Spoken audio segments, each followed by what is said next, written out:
So in this video I want to talk about Craigslist, what to post and how to post. In the last video, it was a 1, 2, 3 steps on how to create a rescue. Craigslist was step 3, where to find rescues. And Craigslist is going to be your #1 place to find rescues. Okay, so to create a Craigslist account, you'll want to go to your Craigslist main page.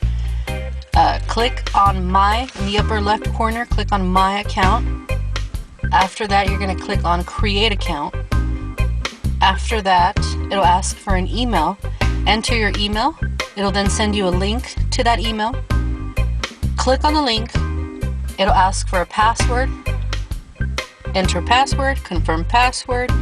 Then you're done. You're set up for Craigslist. After that, you'll want to come back to the main page, and again in the upper left corner, click on Create a Posting. After that, it's going to ask you for a location. Enter the location. Then click on, the next step would be to click on Community. You want to click on Community. You don't want to click on Service Offered. You are offering a service, and you will have more services to offer, but it's a free service to your community, so just click on Community.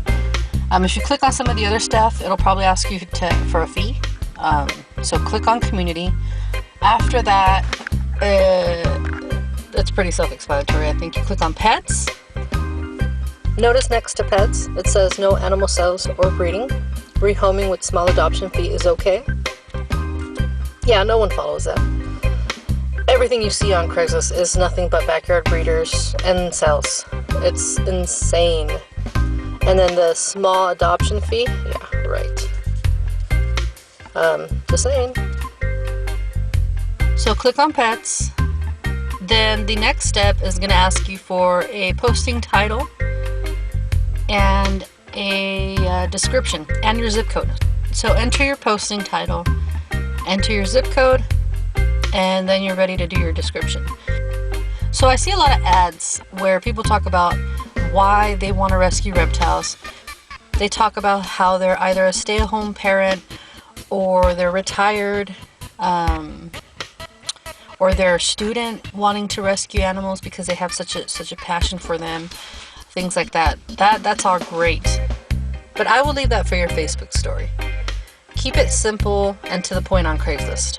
In your description, you want to post things like what you're willing to take in and what you're not willing to take in, your experience, if you offer anything else like reptile boarding or educational programs.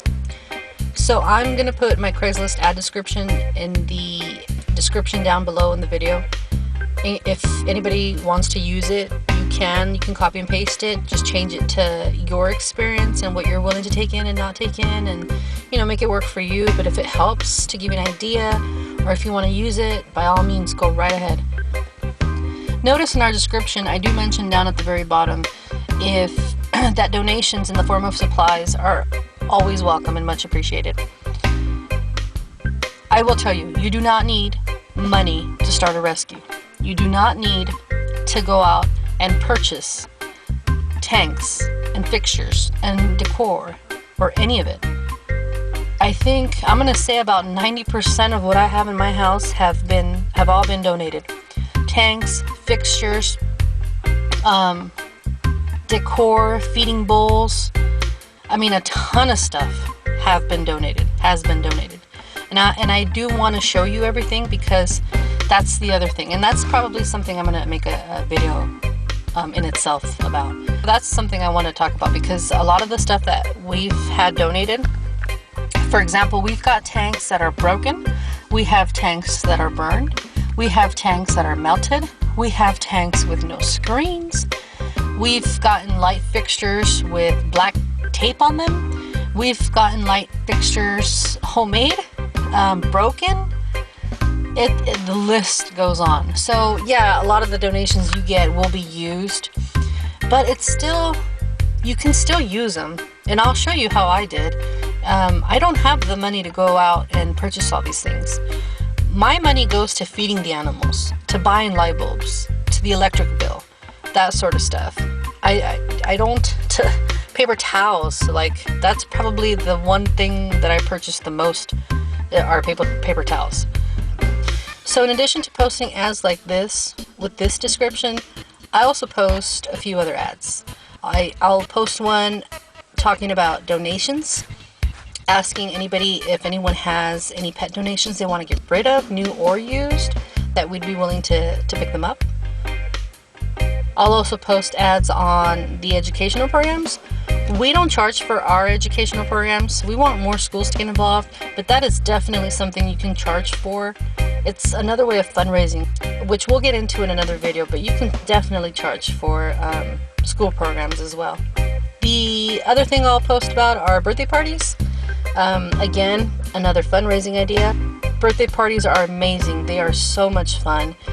They are for sure a memory that'll last a lifetime. So again, just another thought. There's tons of things that you can do once you get started. I also want to mention, I see a lot of ads where people will say that they're willing to take in aggressive and or sick animals. Please be careful with this part. And don't assume you're just going to bring the sick animal home, force feed it, and it's going to be okay. So if you're willing to take in aggressive and sick animals, by all means, go for it. Just be ready. Be careful and be ready. Be ready for vet bills, but also be careful because some of the animals that you get in that are sick may have something that's contagious.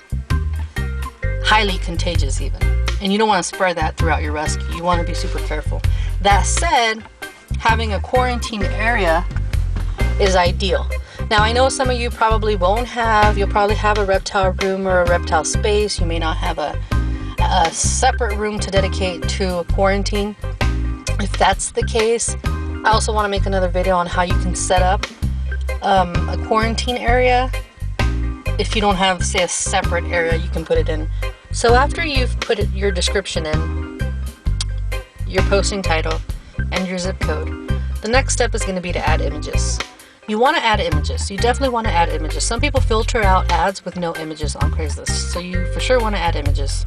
The next step is going to give you a preview of everything. So you double check, your pics, you double check your description, make sure everything looks good. If it does, then you're ready to publish. Hit publish. After you hit publish, you're going to get a little link. This is the link to your Craigslist ad. So once you get your link, you can go over to your social media accounts and post the link there. Now, as far as posting on Craigslist, that's pretty much it. So I think in my next video, I want to talk about, in this video, it was about you creating an ad on Craigslist. In the next video, I want to talk about you reaching out to ads on Craigslist. I also want to share what I use in my emails to reach out to people. I basically say, look, I see you have this animal. This is who we are. If you're unable to find a buyer, we can offer it placement with us, sort of deal. I'll share my description as well, so that you guys can use that if you want. But yeah, that'll be the next video.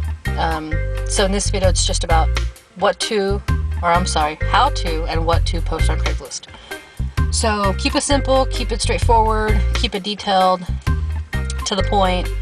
Save your personal stuff for your Facebook story. Add your pictures. Don't be shady. Don't claim pictures as your own. And that's about it. If you guys have any questions, I am more than willing to help. Just drop a comment or email me, whichever. Okay, so I guess I'll see you guys on the next one. Bye.